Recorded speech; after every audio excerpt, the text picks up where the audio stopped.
G'day, g'day. Been a minute since I've done one of these, eh? Welcome back to the channel, mates, for another episode of the Guns of GTA 5. With episode 4, I'm going to show you the ins and outs of the assault rifle. What it does, how it does it, who it's used by, and more. Trivia, technical information, and tons of trigger time. Let's dive right in, shall we? The assault rifle is one of the first two-handed automatic weapons you'll come across during your time in the underworld of Los Santos. And with this weapon, the possibilities start to truly open up.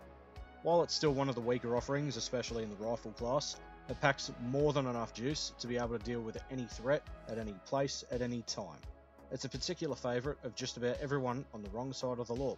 Pretty much every street gang and every organised criminal element, every two-bit thief and every brash billionaire, every wannabe warfighter and every money-hungry mercenary has one of these sitting on their gun rack, and for good reason. It's effective at short to medium ranges in terms of both damage and accuracy. It packs enough ammo to put someone down a few times over, or at least pin them behind cover for a few seconds, and it has enough versatility that it can be customised for any role that one might need it for. In short, it's a jack of all trades, and while the weapon does have its faults, they should not cause issues, provided you know what you're doing with it. While the assault rifle is one of the weakest in class across the board, this shouldn't discourage you from using the weapon on a regular basis. In fact, despite its shortcomings, it can be a very good option for even the most difficult missions that you'll undertake. Provided, of course, you have the familiarity and the skill necessary to use it effectively. The damage output, while low for a rifle, is still fairly decent. Generally, the only times you'll struggle to put down targets is if they're armoured, or if you can't shoot for shit. The rate of fire is fairly low for an automatic too, around 380 rounds per minute according to the wiki, which makes the weapon very controllable, meaning follow-up shots should not be difficult to land. It comes standard with a 30 round magazine, with an option for a 60 round magazine available, which effectively doubles your firepower and halves your reloads. You can even get a 100 round drum magazine for it too, which means you get the firepower of a belt-fed machine gun in a more compact and controllable package. Other attachments include a weapon-mounted light, a red dot optic based on the Aimpoint Micro T1, a sound suppressor, and an angled foregrip, which attaches to the underside of the handguard. The iron sights are actually quite pleasant to use, though they're not the most precise, and despite the fact that they are slightly misaligned, they're still fairly easy to use and line up shots with, thanks to the hooded front sight post. When I used them, the hooded front sight post in particular helped my eye to quickly line up and get a good sight picture. Obviously, the red dot is better for your sight picture and for ease of use as well, but as far as irons go, you really can't go wrong with these ones. The weapon, even though it's not the most accurate, it's accurate enough. If you get your aim right, you can easily score headshots against smaller moving targets, particularly police chopper pilots. According to the wiki, this weapon can land shots on target at a distance of 120 meters, or roughly 395 feet, with a lock-on range of 65 meters, or roughly 215 feet. In terms of the statistics, the wiki shows this weapon as having the following percentages: 30% for damage, 60% for fire rate, 45% for both accuracy and range, and 40% for magazine capacity. In summary, it's versatile and it's perfectly serviceable, meaning it's a solid choice for people of all skill levels for any variety of jobs. The assault rifle is, obviously, an AK pattern rifle. What some of you may not know, however, is that it isn't a proper Russian AK. Rather, it's a licensed copy produced in China, the Type 56-2. The Type 56 was first produced in 1956, and it's a copy of the Type 3 AKM. This can be distinguished thanks to the milled receiver, as opposed to the earlier stamped receivers of Type 1 AKs.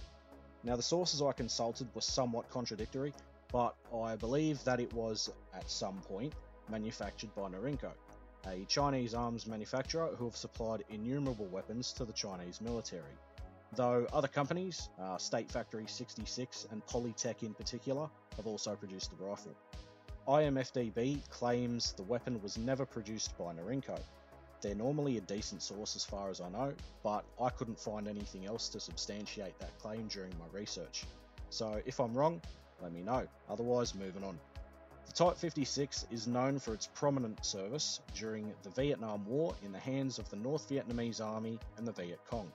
It is believed that this rifle was far more prevalent in their hands than Russian-made AKs, at least judging by the numbers found in captured weapons caches by US and Allied forces during the war.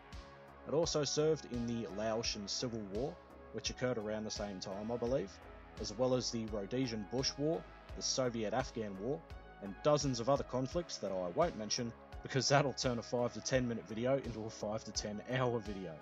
Anyway, moving on. There's a few key differences between the standard Type 56 and the 56-2. One of the easiest to spot is the folding stock of the 56-2.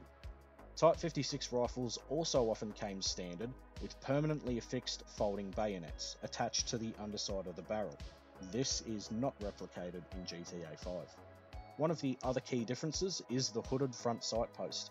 The only other AK pattern weapon to share this feature is the Mini Draco, hailing from Romania, which is also featured in the game and will be covered in a later video. Some other visual differences between the in-game depiction and the real rifle are the furniture.